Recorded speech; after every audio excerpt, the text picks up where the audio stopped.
তার জন্য যদি বাঁচে একটি প্রাণ, তাহলে কেন করব না আমি রক্তদান? জরুরি বিভাগে দাঁড়িয়ে যখন ডক্টর বলে আপনাদের 2 ব্যাগ ব্লাডের প্রয়োজন, ঠিক সেই মুহূর্তে আমরা ছুটে যাই একটা ডোনারের খোঁজে। একজন ডোনারকে কল করার আগে কিছু কথা মাথায় রাখবেন।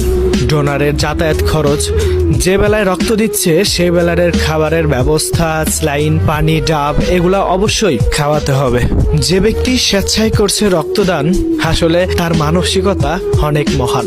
দেখুন, বর্তমান সময়ের সবচেয়ে বেশিরভাগ ডোনারই হয় স্কুল, কলেজ, এমনকি হোস্টেলের ছেলেমেয়ে। তাদের কাছে না থাকে অতিরিক্ত অর্থ এবং তাদের খাবারটাও না হয় বাড়ির মতো।